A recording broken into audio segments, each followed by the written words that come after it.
session. You can see it later on. Yeah, doing that now. Thank you.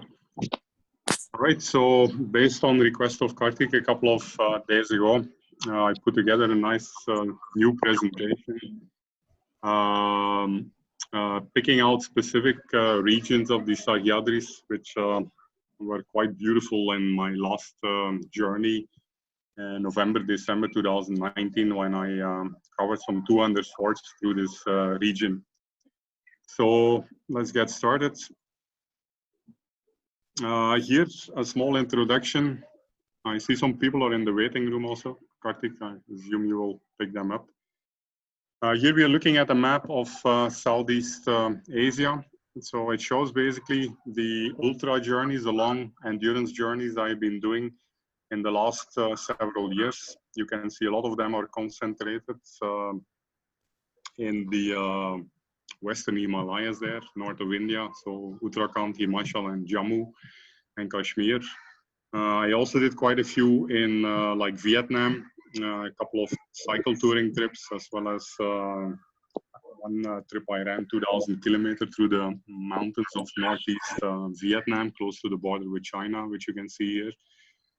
Did two ultra runs in Thailand, actually, one in the beautiful island of Koh Chang, and one in the beautiful northwest of Thailand. So these were more like ultra races of 180 kilometers, one shot, where you run for 40-50 hours non-stop through the mountains. These were still supported. Most of the recent journeys that I've been doing in the Himalayas are completely self-supported, so fully independent, alpine style, not relying on anyone. And then the most recent trip, which you see here, is in Maharashtra, the Sahyadris 2019, after the monsoon last year, when I covered some 200 forts. So if you look at the history, so actually more than what I've shown in the map, I've been doing these long journeys for quite a long time. You can say almost 2 decades. As soon as I reached in India in '98, I bought myself here this Enfield Lightning 535cc, and I started exploring the Himalayas already in 2000, 2001, 2008, 2011. You can see a picture taken along the Manali-Leh highway as you go through Lahore and Ladakh. Amazing experiences, but in this case, still on a motorized vehicle. Later on, I switched to manpower. In 2013, got myself one of these Cannondale mountain bikes, and did quite a couple of long trips in Vietnam. Here a picture from Sri Lanka, where I did 800 kilometers through the central mountain ranges of the island. And then also I did a long 1,000-kilometer mountain biking trip all the way from Shimla to Leh, over 1,000 kilometers. Those were quite amazing. After the wheels, then I fell in love with running. In 2015 onwards, I kind of started dropping my motorcycle and cycle, and I started kind of moving on my own feet completely. So this was amazing, because as you run through a place, the experience is much more intense. You don't have any vehicle with you, you just move by your own means. And so here you can see pictures taken in the beautiful Pangi Valley, which is like a lesser known valley that connects Jammu with eventually Keelung or Tandi somewhere, which is the Chenab River Valley, the confluence of the Chandra and the Baga rivers, where you have this quite extreme terrain here. So you can have vehicles through this. It was mostly this complete deserted place where you will, where nobody will be there on the road, as it's like very challenging terrain. And you're basically running in the middle of nowhere there. Every 15-20 kilometers, you run through some villages where you pick up some food, and you can pitch up like a small tarpaulin sheet for night stay. So then moving on to the last 2 years, then I actually kind of left the roads, which I was mostly traversing in the previous decades. And so then I was actually venturing out into the high ranges. Here you can see a beautiful picture of the Hemis National Park in Ladakh, standing near the top of Stokangri in August 2019. There was still quite a bit of snowfall this year. So like this, I've been exploring some 150 high passes in the Western Himalayas, covering Uttarakhand, Himachal, and Ladakh. in the last 2 years, spending almost the entire summer during those 2 years in the high passes. So then finally coming to the topic of this presentation was the Sahyadris. So I had been roaming around in the Western Ghats for quite a long time. So as I started the Chennai Trekking Club in 2008, we had been doing frequent hikes, especially to Karnataka and Kerala in the Western Ghats. But I was still fairly new to the Western Ghats of Maharashtra, the Sahyadris, as this is a little bit further away from my home base in Chennai. It's not that easy to just have a 2-day weekend and travel up and down to Maharashtra. So now, as I had quit my job 2 years ago, I had like time at my hand and I could plan for long journeys. So I decided to explore the Sahyadris. So let me give a little background on the Sahyadris. Sahyadris are quite unique. They are actually what we call an LIP, a large indigenous province, which is basically a large accumulation of lava, of magma, which has erupted, say, like long time ago. These structures are found all over the world. They are caused by plate tectonics, the movement of the tectonic plates, which are like huge forces. And these geological events are also correlated actually with mass extinctions and rapid climate changes. So they cause a huge impact on the planet in terms of life and climate. So you can see the Sahyadris here located in India.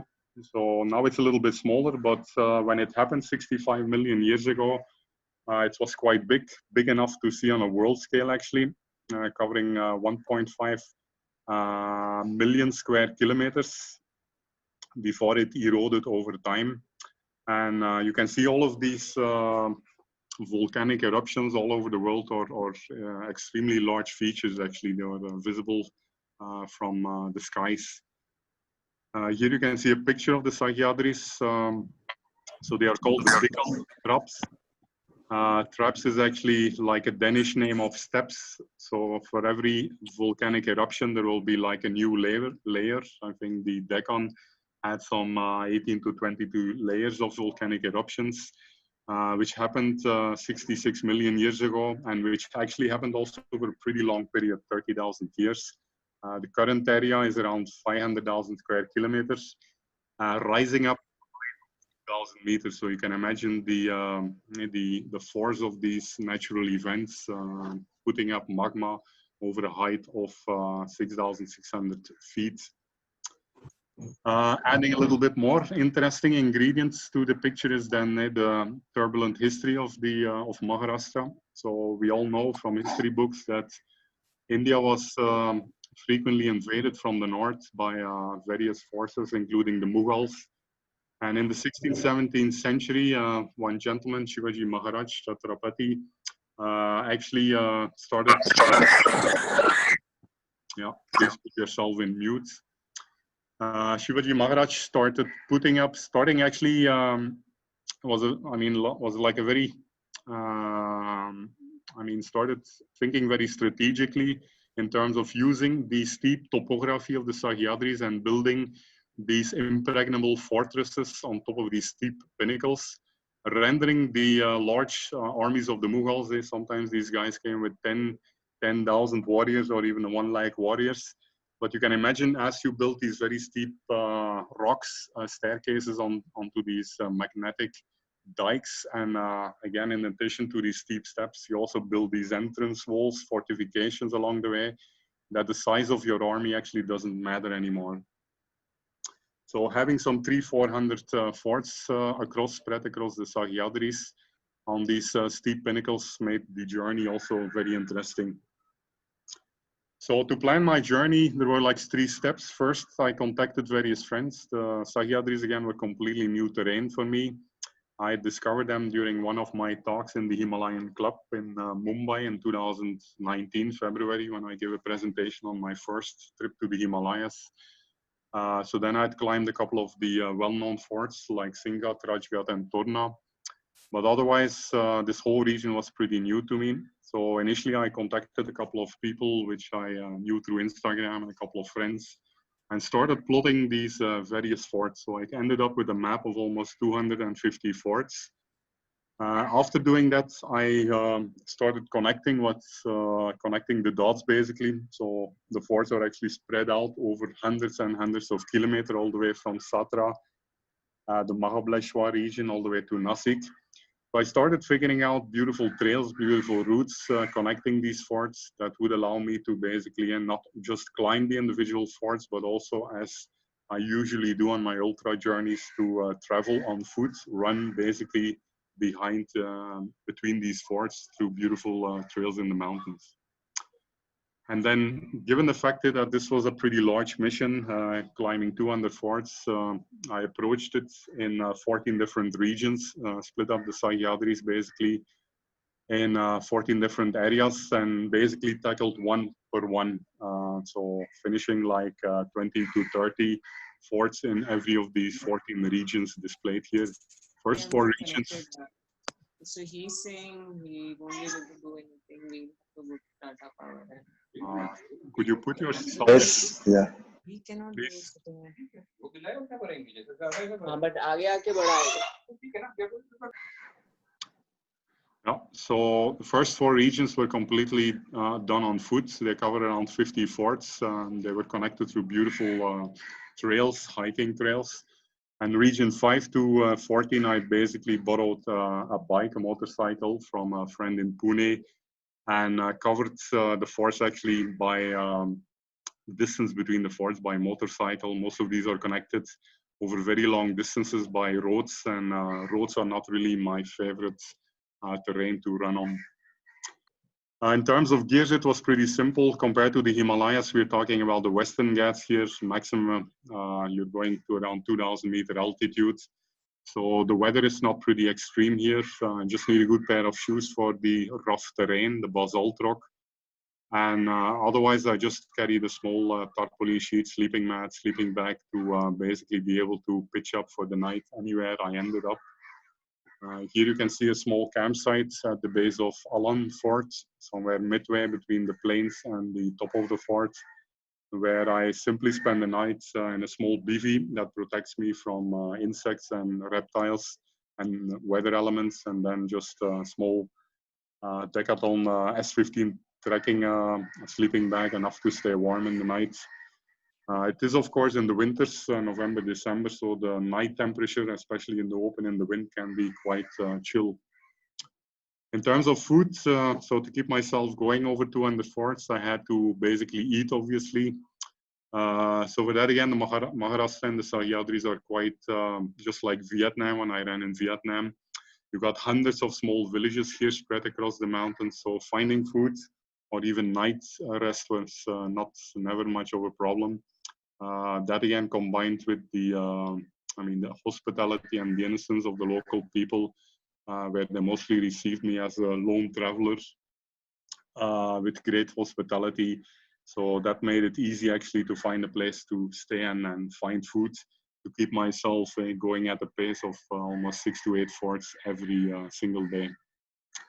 Okay, in this presentation now, I'm going to talk, 200 forts is too much to squeeze into a single presentation. So I'm just going to take 3 of my, I could say, favorite regions, favorite areas that I went through. These are not like forts, but you can say regions, each one containing some 15 to 30 different forts. The first beautiful traverse that I started with actually was Lonavala to Nanaghat, where you're actually running on the ridge. So you're running actually on top of this Deccan ridge here, where the Deccan basically drops steeply down into the Konkan plains below. So this is around 300 to 400 meters drop into the Konkan plains. Here you can see a picture taken in the morning or the evening when you mostly have this cloud formation.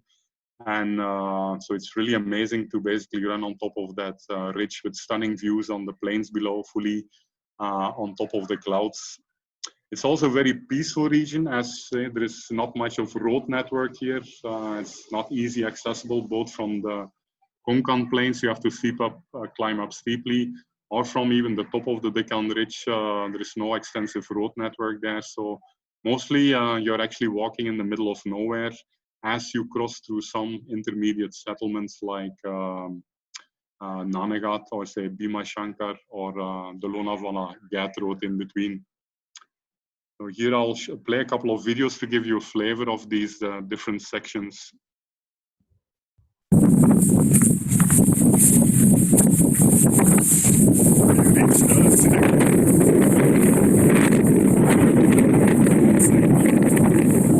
The amazing views of the surrounding valleys.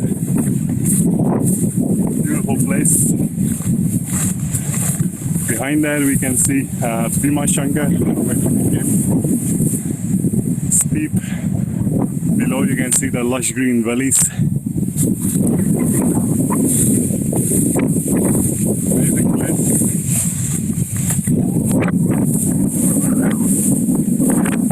Next destination. I forgot the name of one more pinnacle forts. Seems to be the old entrance here through which the troops came. Amazing place. The views are too good.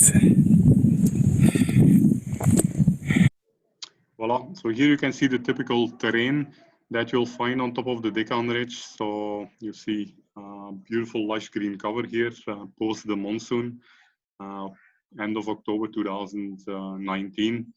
As you go from almost across 80 kilometers between Lonavala to Nanaghat, you come through very remote areas, actually extremely peaceful, very small farming settlements in between, and a beautiful landscape. Actually, you run across beautiful forest here, like a river crossing close to Bhima Shankar.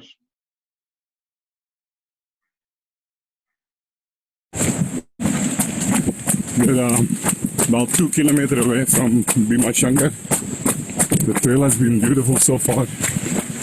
Coming across the river here.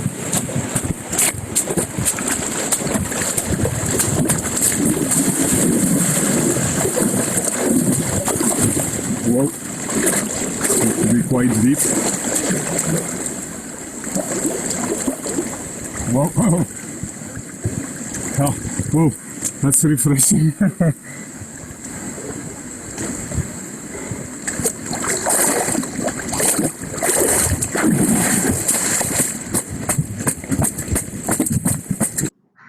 Well, another interesting feature about the Deccan Ridge is that you can, at many points, actually descend between the top of the ridge and the Konkan Plains through these steep gullies. Here you can see a gully that comes down from the Agupe Ghat towards the base of Gorak Fort. Again, during the monsoon was quite late last year, so there was a lot of water coming down through these gullies. It was a little bit interesting to climb up when the water coming down over these ancient staircases, which have been eroded over 400 years of heavy monsoons. Just a sec. We are close to the top now of Agupe. The path is following a small gully through which the water is flowing. Heavy rains yesterday evening.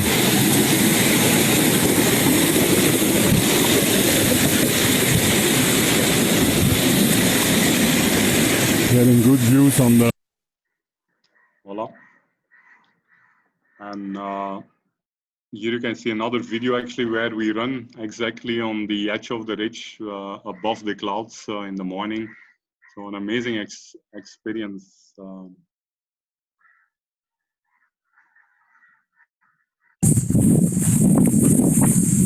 We're now running on the edge of the Deccan Plateau from Gullies to Durga Fort. Stunning views.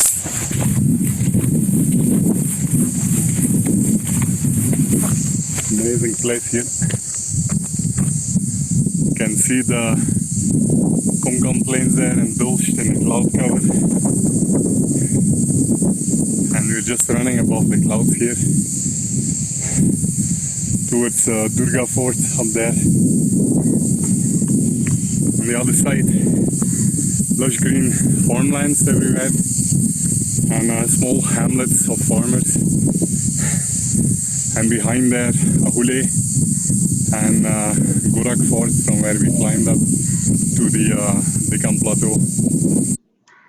Well, second region that I want to just take you through shortly with a couple of slides and videos is the Bandardara Reservoir. This is actually one of the oldest water catchments area of Maharashtra, 400 years old. Big British dam was built there around 30 kilometers south of Nasik. And around this region, actually, you have almost 12 different forts and peaks. You have the famous AMK Traverse here, Alan, Madan, and Kulan. You have also Ratangad. But in addition to these, you have a lot of other forts here, like Katrabai, Bairavgad, Sindola, Mughal, Ganshakar is there, and a couple of other forts, as well as peaks like Kalsubai, Sakira. So all these forts and peaks are connected through beautiful trails going through dense forest. This region receives a lot of rainfall during the monsoon and has lush greenery all around. Here we are running actually and crossing a river on the way from Harishandragat on the way to Bandardara. Let me play the video.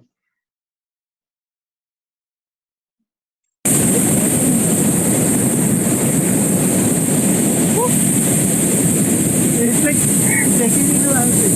Beautiful place. On the way to Katrubai from Harishandragat, we crossed a big river with good water flow. Beautiful place.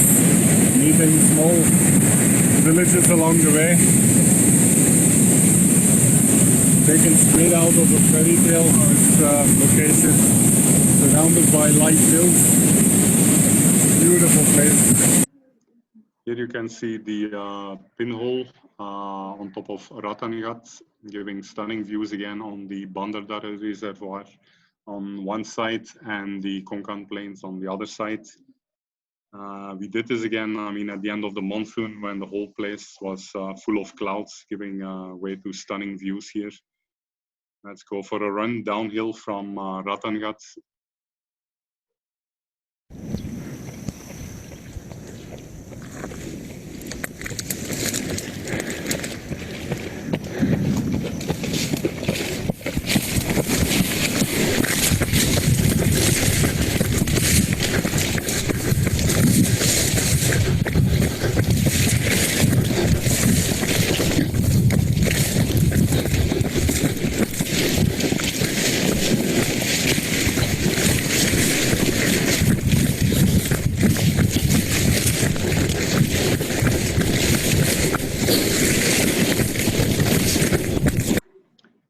Here you can see the beautiful Alan Madan Kulang Traverse. So AMK are three technical forts actually that require mountaineering gears to get on top. But you can actually traverse the entire range also midway through beautiful trails without any ropes or anything. So you can loop around. And then after you do AMK, you have another two peaks called Katrabai and Kalsubai here, from which you can climb up from the Bandardara Reservoir behind me, deeply up, and get stunning views on the reservoir.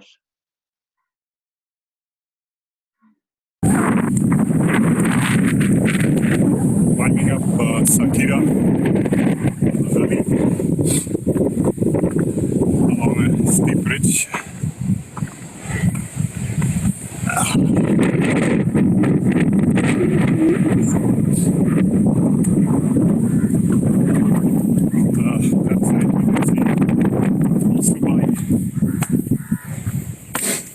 And up there is the pinnacle of Sakira.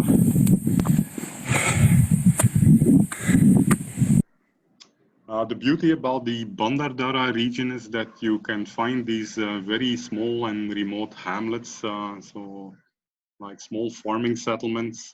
This is somewhere midway between Bandardara and then the Mukel Sindola peaks, where midway you have a protruding plateau where people are farming, which can only be reached through forest trails. There's no road access here.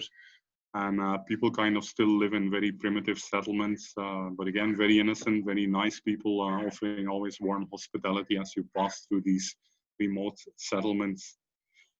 Here you can see a view from the top of Ganchakar. You can see in the next peak there is Bairavghat, one of the several Bairavghats in the Sahyadris. And then further in the horizon, you can see that typical pinnacle there, which is part of Ratangad. So you can see as you connect these various peaks and forts around the Bandardara Reservoir, you go through really beautiful terrain, through lush green forest trails down closer to the reservoir. And as you get on top of the peaks and the forts, you come in these beautiful meadows where sometimes you'll find some shepherds grazing their sheep or buffaloes on top. Here we take a 360-degree view actually of 12 peaks and forts seen from the top of Bairavghat.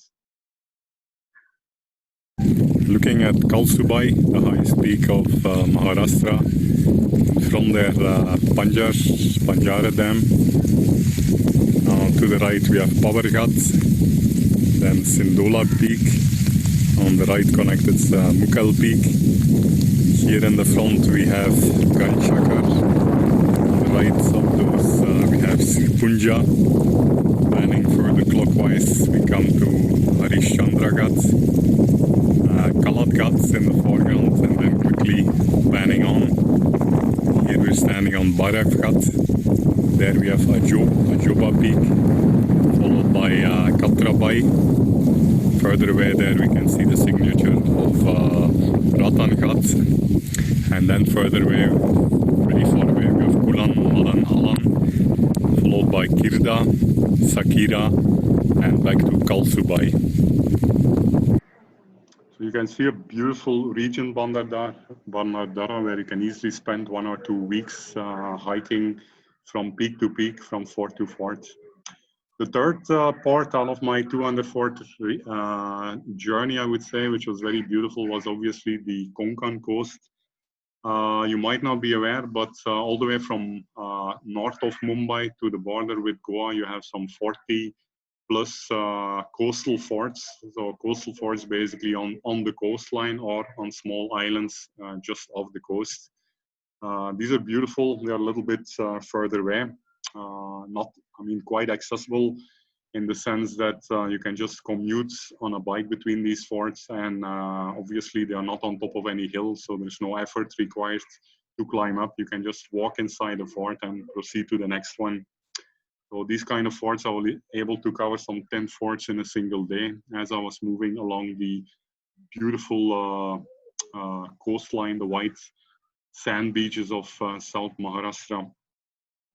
Here you can see the coastline, and every star here is basically a fort located on the coast or near the coastline from north of Mumbai to the border with Goa.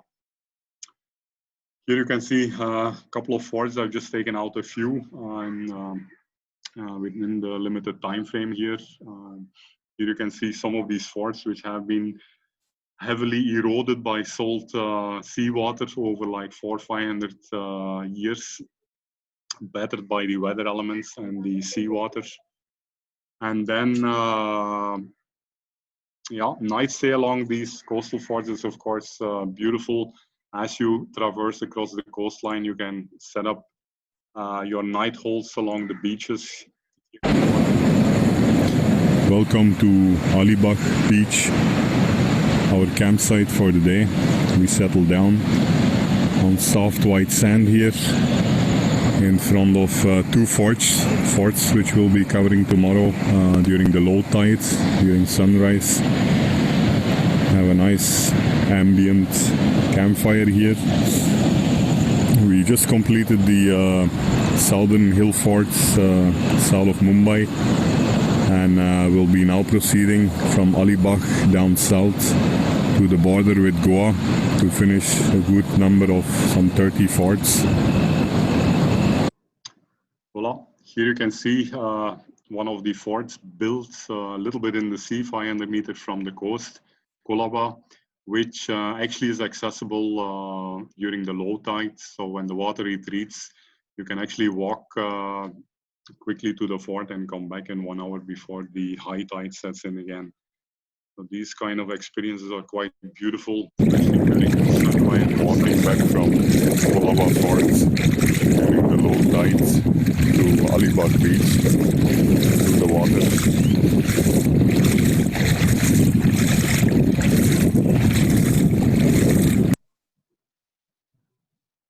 Here you can see one of the forts built on an island. So this is a pretty famous one, forgot the name now. But you have several forts which are like, say, 500 meters to sometimes 2 kilometers out in the sea, built majestically on top of an island. Here we have one of the forts, again, beautiful fort. That was an important part of the Marathi Navy, also shipbuilding yard, where I basically swim some 500 kilometers into the sea on the way to the fort.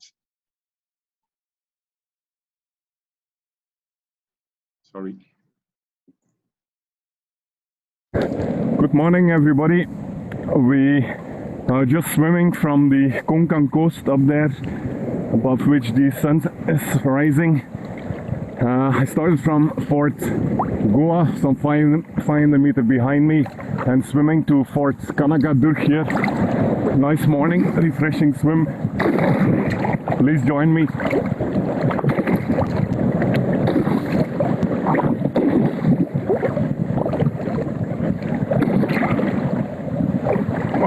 Touching shore again. Voila, that was a nice swim.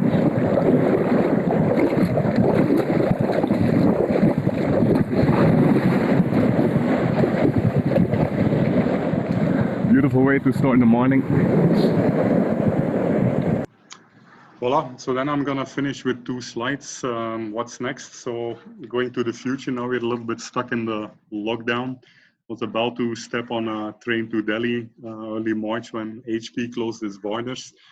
So right now I'm actually keeping myself busy with a complete mapping of the Western Himalayas. Currently I have some 400 high passes, 600 high altitude lakes, and more than 200 hiking routes planned through the Western Himalayas, which I will be publishing shortly on my website. Apart from that, also planning to come back to the Sahyadris in the second version, where I already identified some 100 gullies, some 100 traverses between the Konkan plains and the top of the Deccan to basically climb up and down through these beautiful gullies. So this will probably be planned for post-monsoon, again, only, of course, if COVID allows by that time frame. So that was it. Maybe we can open the floor for questions now. You can also check my website, ultrajourneys.org, where you find huge treasures of information, maps, posts, photos, videos.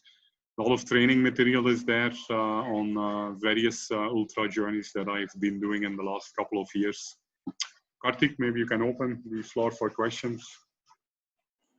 Yes, Peter. Thank you. Thank you so much, Peter, for this presentation made in a very short notice. Thank you so much for your presentation. So, guys, as I mentioned, you guys can just type your questions in the chat box. So I'll be able to ask Peter one by one, so it doesn't become an issue. So I have a question from Divyansh. So Peter, which tent did you use for your night stay? So in the early years, I used to carry a Decathlon T2 with me, like a 2-person tent, but as a solo traveler, that's quite heavy. That's like 2 kilograms. So the last 2 years, I've been using what I call a bivy. Bivy is like a 1-person mummy. It's hardly 400-500 grams, so very light, very suitable, especially in the Himalayas, where you have to climb up a lot and every 100 gram matters. If you look at Amazon, you will find a lot of different brands selling bivvies. Unfortunately, in India, nobody still, as of now, is selling those bivvies, I guess, because limited people here still, do solo travel where you really need something very lightweight. But that's really, I mean, one of the best things that I discovered last year, as it really allows me to reduce my luggage by 1.5 kilogram easily and proceed much faster in these steep terrain. Okay, perfect, Peter. Thank you. I have another question from Shrish. So, Peter, with the ORBV, we faced a condensation problem. Are there any other ultra-size weight tents options you would recommend that may not suffer from the condensation issue? Moreover, the ORBV landed price in India is expensive. Are there any good 1 or 2% inexpensive options you can suggest? So talking about condensation, you have a good point. It's a single kind of sheet. It's not like a tent where you have an inner and an outer layer that kind of wicks away the wetness. Still, I can say that I've used this BV now for the last 2 years. I spent almost like 5,000 kilometers, more than 6 months in my BV, like 6 months of nights. And the condensation is actually pretty much okay. There will be some wetness if there is a big difference between outside temperature and body temperature inside. But overall, I think being wet is not a big trouble. In the morning again, when the sun rises, you can dry your sleeping bag or quilt within 15-20 minutes and you're good to go again. BVs as of now are still a little expensive. I think it's $100 to $150 US if you have to get it from the US. So again, if you have to get it to India, you have to pay import duty. So it's best to get it with a friend from the US. Alternative things, I haven't seen much. I think there are some one-person tents where you don't have the condensation issue, where you have some ventilation. I would need to think again. There was a brand there that had some one-person tents, but again, that will only start again from 1 kilogram. So then you're again doubling your weight. As of now, I'm not really aware of lightweight one-person tents that will not have the condensation problem. Thank you, Peter. Another question from Shrish was, did you face any problem from the cops while camping on the beach for the night? Did you have to take any permission for them? No, I mean, in Maharashtra, I never faced any issues. I mean, mostly in the remote places, there are no police, there are no police or cops. This was for the beach, I think, Peter. Yeah, on the beach, I mean, I spent only 2-3 nights on the beach. I covered some 30 forts between Mumbai and Goa, which I finished, I think, in 3 days and 2 nights. In Alibag, again, it's a pretty touristic beach, a nice beach. I camped a little bit away from the touristic sites, so where it's peaceful. And just being me and my friends, one of my ultra running buddies from Chennai, nobody actually seemed to bother. Mostly I reach after it gets dark and I again keep moving when the sun rises. So during that time frame, there are not too many people wandering around the beach that time. So no issues at all.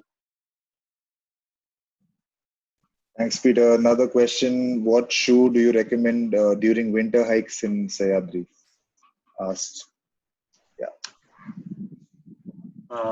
Recommending is the broad topic. So if you go to my website, you will see more than 200 forts. You will find maps and trails to every of these forts. In this presentation, I highlighted 3 regions that were really beautiful. During the winter, I mean, the Sahyadris are, of course, very season specific. Some parts are beautiful in the monsoon, during the monsoon right now. Some areas, I think, are a little bit risky. I mean, many of these rock cut steps are exposed with no proper kind of railing or anything. So if the steps are wet, it can be very risky. Wrong step there can mean a 100-meter fall down in the valley. So another thing is that if you wait too long again after the monsoon, like say by January, December, if you really talk about the winter, then the water actually is much less in the mountains. So even the water on top of the forts in the water tanks becomes a little bit stagnant and polluted and will not be drinkable anymore.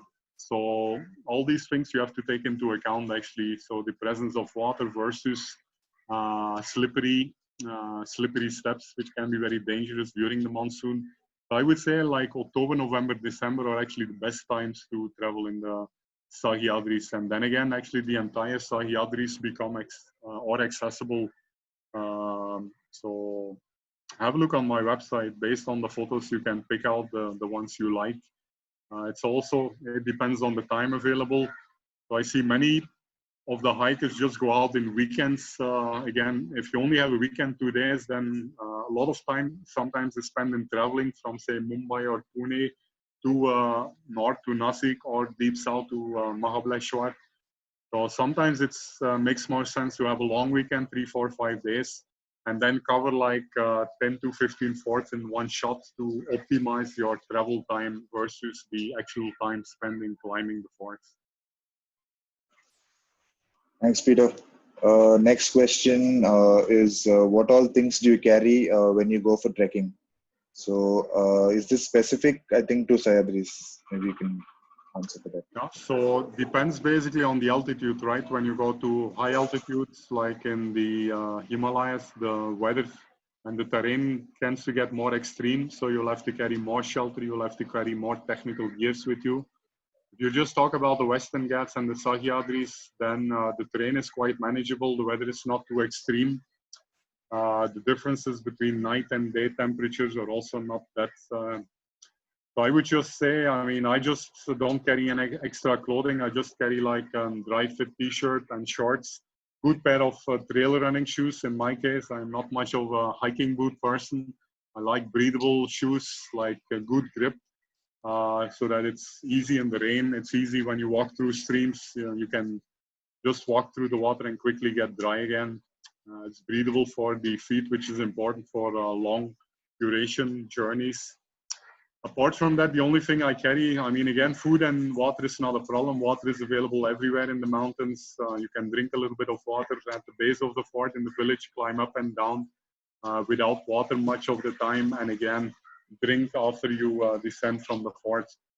So the main thing that I carry in my 15-liter backpack, running backpack, Quasha, is just like a BV, 500-gram BV, sleeping, lightweight sleeping mat and a sleeping bag. Sleeping bag can be useful as during the nights in the winter, it sometimes can drop sometimes to 10 degrees Celsius. So it's important to keep yourself warm, especially when you camp on top of the hills or the forts where you get exposed to sometimes quite a bit of wind and chillness in the night. Thank you. Perfect, Peter. Thank you so much.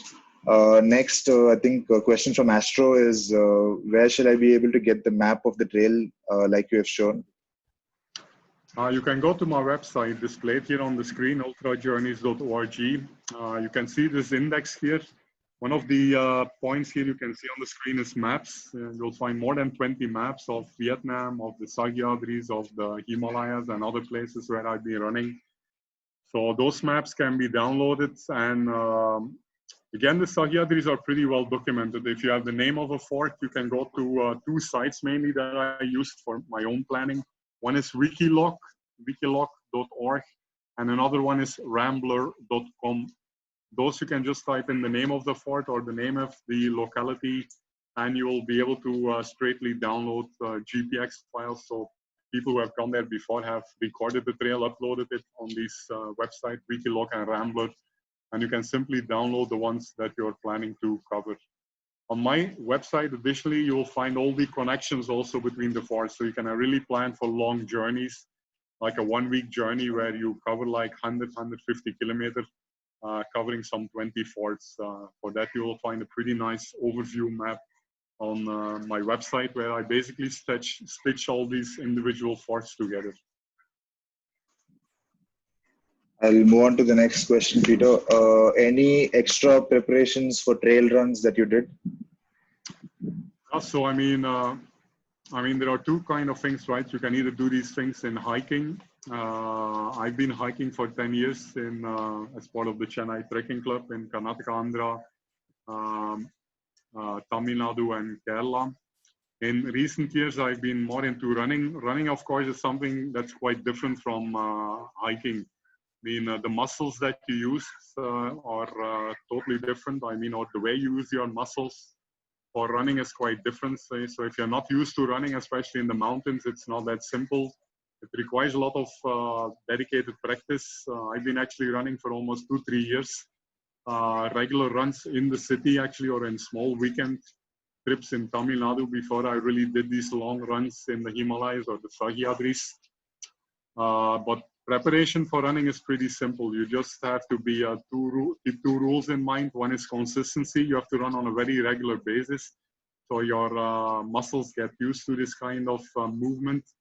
And secondly, you need to have certain patience. You cannot expect your legs to finish like a 100-kilometer run in just a couple of months. You need to run for several months and a couple of years before you can run these very long distances non-stop, especially with luggage on your back and especially like over thousands of kilometers. Perfect, Peter.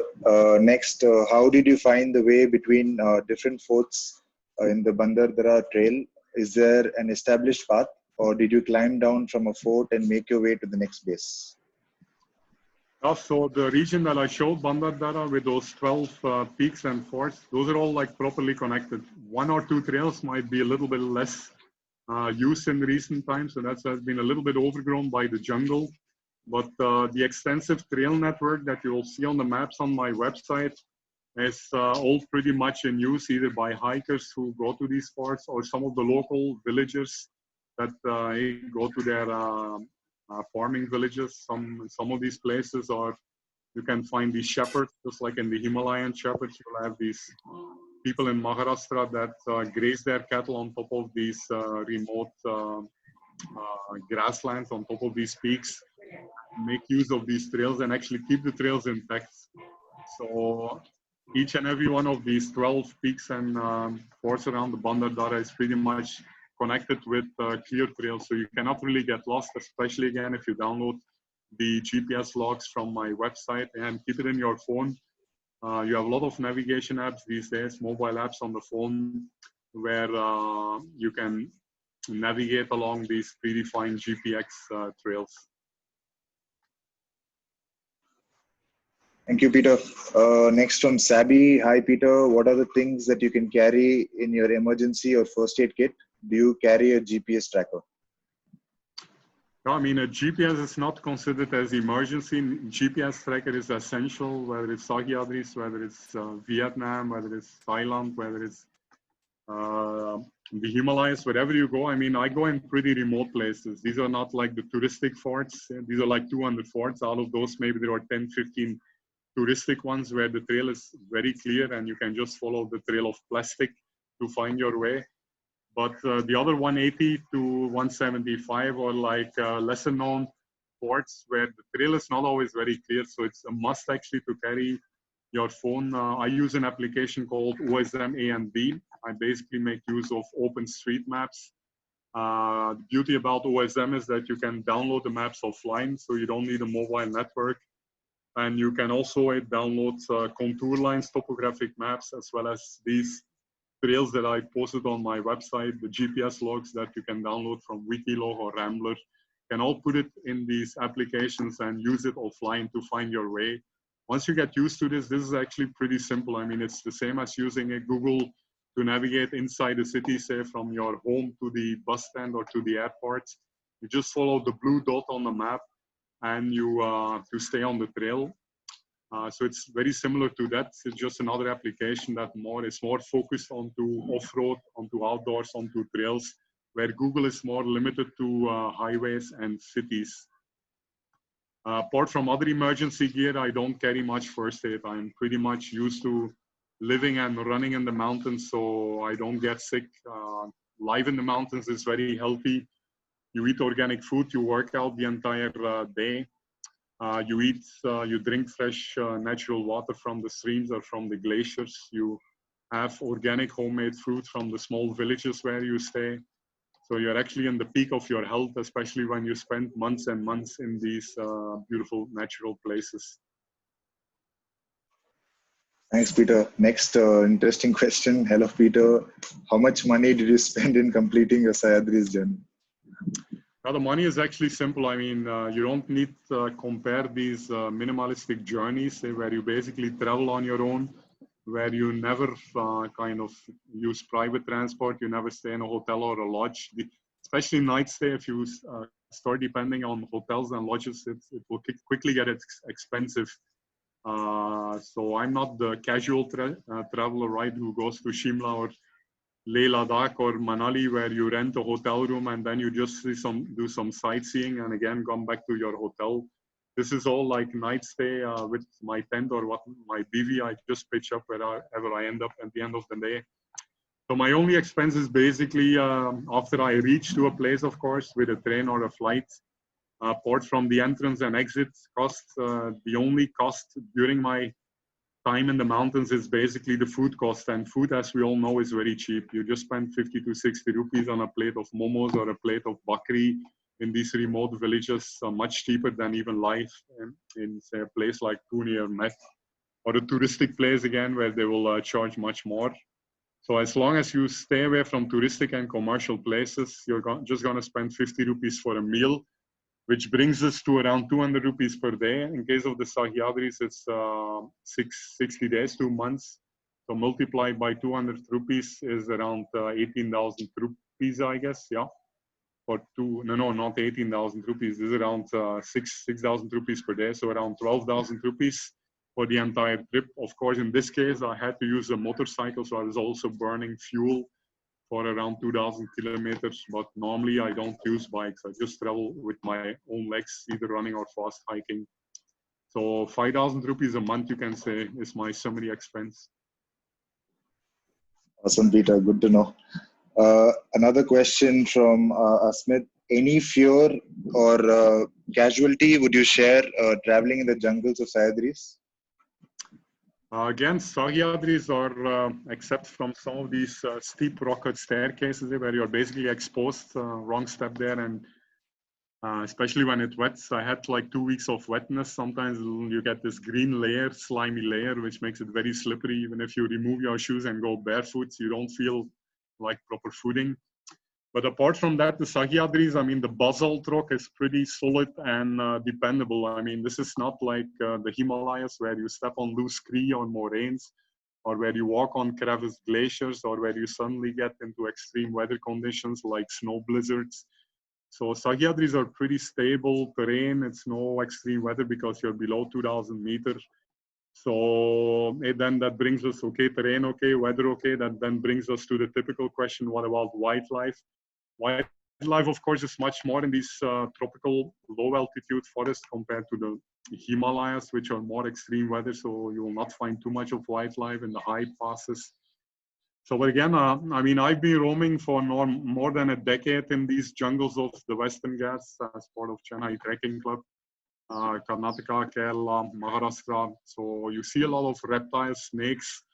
But the key here, I think, is that as long as you make your presence felt, as long as, especially in a forest, if you make a little bit of noise, if you whistle, if you don't surprise any animals along the way, animals are never going to get offensive. They're never going to attack you intentionally. They might only get scared if you suddenly surprise them and then kind of make a defensive move. So as long as you're in the open, I think animals see you coming. As long as you're in a more dense vegetation, you just make sure that you make your presence felt to avoid unexpected encounters. And then I've never had any issues now in the last like almost 1 decade, spending more than hundreds and hundreds and hundreds of treks in very deep jungles. Thank you so much, Peter. So, Peter, if you can share the GPS applications and the ones that you mentioned, if you can just maybe type it on the chat box, because a lot of them are asking for it. So, if you can just do that for us, please. The ones that you mentioned. Yeah, thank you. Where do I actually I've been looking for this chat box for a while now. It's just down, no? You don't see it on your screen? You'll have to stop. People here, and I see I think I might have to stop sharing. You have to stop. Yeah. You'll have to stop sharing. Let me just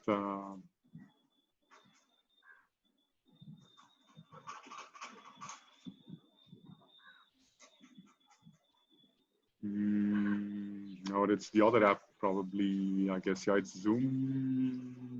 No. Okay, sorry. Let me stop the share and just see if I get. You get it? No, I see participants. I see share Yeah. screen. Just next to participants, you don't see chat? No, I'm not getting the chat window here actually. Just try Alt-H, no? Alt-H. Just a second. Aha, thank you. There we go. Yeah.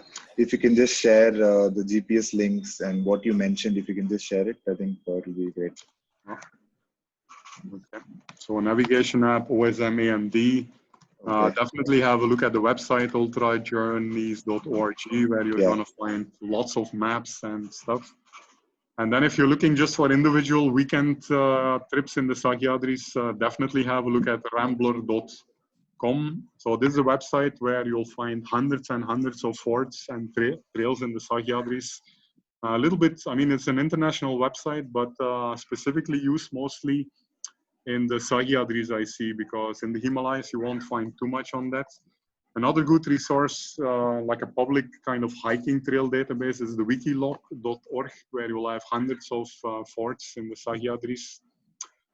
And then basically, once you download GPS files from these, either my website or Rambler or wikilog.org, you can load them in OSM AMD. You can download the maps of Maharashtra offline so that you can navigate without the network. You can download contour maps, which are essential in the mountains. They give you a clear idea about the steepness of the terrain. And then you can basically import these GPX files or the GPX logs, which you download from these various sites in OSM AMD, and you're good to go. Then I would just say switch. I mean, put your phone in, what is it, in offline, in flight mode. And then actually you'll have 2 days on your battery between every charge to explore the mountains completely offline with these accurate GPS trails. So you can actually not get lost having proper trails in the palm of your hand, disconnected from the network. Perfect, Peter. Thank you. Just one last question from Anand. What's your secret? What's your motivation? And how do you maintain yourself so fit? Yeah, I mean, I've always been in love with outdoors and nature from the times that I was just 3, 4, 5 years old. My parents used to take me hiking in the Alps in Switzerland, in the European Alps. So I've been kind of exposed from the young age to a lot of hiking and outdoor activities. Used to do a lot of walking in Belgium also. Not as extreme and as exploratory like after I came to India, where you just go through the wilderness, go through jungles, or you get into the Himalayas in places where only the shepherds venture away from the touristic places. But basically, I mean, all of us, I mean, we should not forget that all of us originally evolved as a species from the mountains, from the forests, right? These are the sources of all life on this planet. So we all have a very strong connection with nature, I feel. It's not because the last couple of generations we have been living disconnected from nature in these concrete cities, full of stress, full of chaos, full of pollution, inside an air-conditioned office, inside a 5 by 5 feet cubicle. That doesn't mean that we still have that primal connection with nature in our DNA. So you can also feel that, right? If you get out into the mountains for a weekend, there's so much of positive energy that you feel both physically and mentally. And that, I think, is what keeps us going. That's what keeps me returning to the mountains. I think anyone, by the way, visiting the Himalayas once or starting to hike in the Sahyadris a couple of weekends, you will quickly fall in love with the natural beauty and keep on kind of getting addicted and returning to these places. So I don't think you need much of an external motivation. Once you get into the rhythm of outdoors, you automatically go on a regular basis. And once again, you go on a regular basis, there is no question anymore about fitness level. It's fitness level. I don't do any special strengthening or all these, I call them artificial programs, which they have invented in the cities, because say people now want to get fit, want to prepare for a marathon, but they really don't want to kind of consistently venture out in the trails or the mountains anymore. So once you actually go on a regular basis, a couple of weekends in a month to the mountains, your fitness level over the months will automatically get tuned. And if you do this for months and years altogether, you will your legs will automatically get tuned. So there's no special preparation, no special nutrition required. Given the fact, of course, that many of us are stuck in these corporate cubicles, that means that for 5 days in a week, Monday to Friday, your muscles are again kind of completely unused. So for people stuck in the city, I would definitely recommend that at least 4 or 5 times in a week you do 30 to 40 minutes of workout. So that means you just do whatever you like. You cycle, you jog, you run. I typically run along the beach here, which is just 200 meters from my place. You can play whatever. I mean, something a little bit more proactive, not cricket, I would say, some badminton or soccer that makes you sweat, that breaks the sweat, that raises the heartbeat. So 4 times a week, 40 minutes of sweating, raised heartbeat is enough actually to activate that modern day body to make it back alive and get it ready for the mountains. Great answer, Peter. I hope this motivates everybody to get out of the houses and to join and enjoy nature. So just before closing, I just wanted to share. So Peter, we're planning to launch a page. So All for Sport is something that we're launching as an application for everybody that can involve a lot of people. You can post a lot of things and you can even talk about your live sessions. Similarly to what you have, the Ultra Journeys. So we have something called AFS, wherein we're going to launch it very soon. So now we've also created a page called Mumbai Hikers. This is specific only for Mumbai.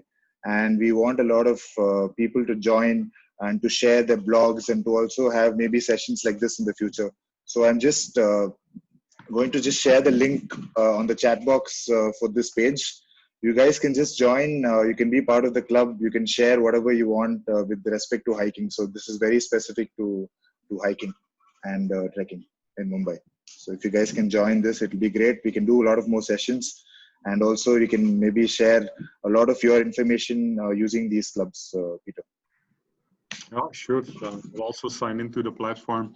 I think I also want to say that you guys, Mumbai or Pune, you're really privileged. I mean, most of us, if you look at the other metros, Delhi, you don't have any, okay, you have close to the Himalayas, but it's still too far away for a weekend. Look at Hyderabad, forget it. It's on that Deccan, deep inside the Deccan, it's all flat.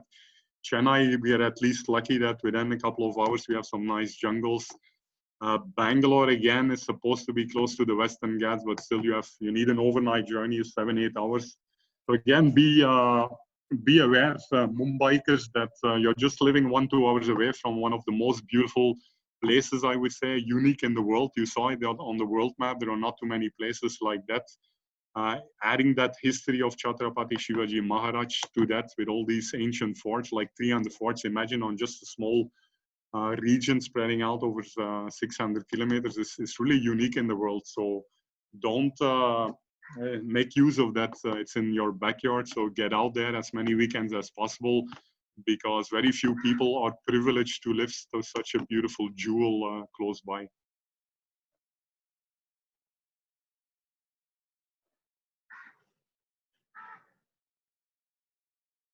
I think you have to unmute, Kartika. Yeah. So thank you, Peter. Thank you so much for the session. I hope we can do a lot more also. This is just the beginning.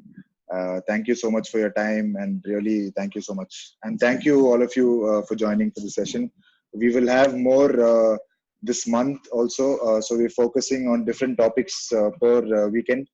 So maybe we can do one more with Peter, maybe focusing on something else, or maybe some other part of the Sahyadris that he's done. Thank you so much, Peter. Yeah, thanks, Kartik, for setting it up. Thanks, everyone, for joining. Hope to see you on the mountains sometime soon. Yeah, if you guys can switch on your cameras, maybe for just some time, and just take a picture. If you guys can.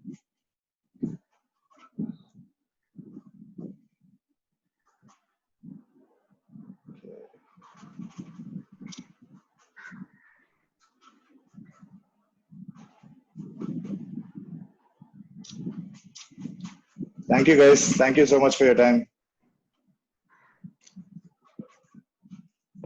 Hey, guys. Bye-bye. Till the next time. Thanks, Peter. Thanks. Yeah.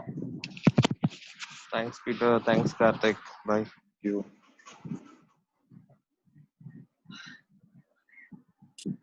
Thank you so much, Karthik. Bye-bye.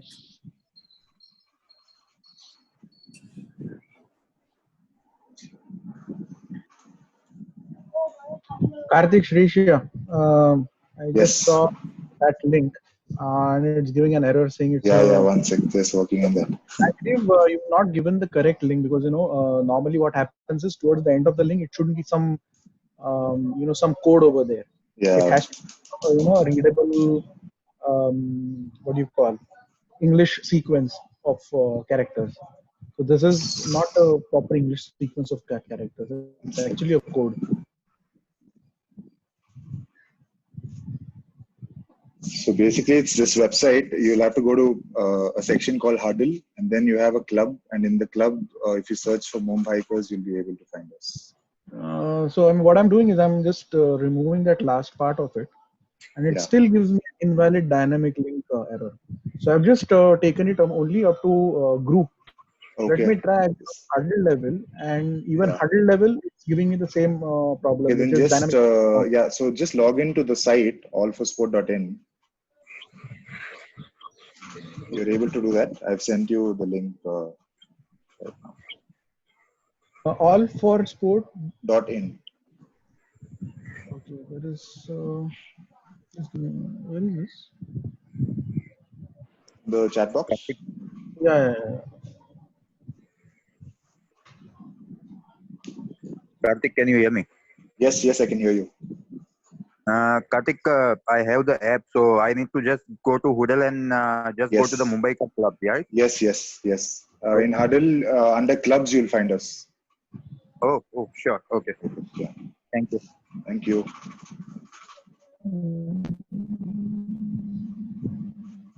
Chris, you're able to find us? Yeah, I have managed to go to the site now. Okay, there's a tab called Huddle on the top right. Yeah, I'm in Huddle. Okay. What do you call Mumbai? Yeah, in Huddle you will find clubs. Can you find clubs? Okay, clubs. Yeah.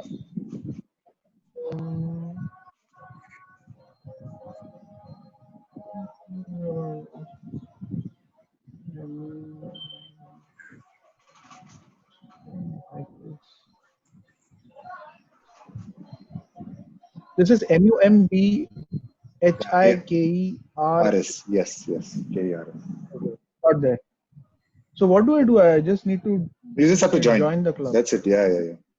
That's so all. We'll have a lot of content on this page with respect to anything in the Sahyadris and all that. So we've just launched the page. So we're basically bringing in a lot of people. And then in the future, we will do live sessions through this page. And we will have a lot of people on board also, like Peter.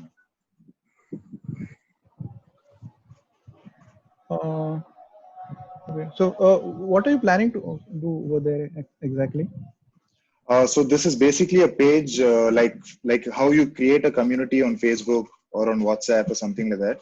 So in the future, when we conduct events, you'll be able to have access to it.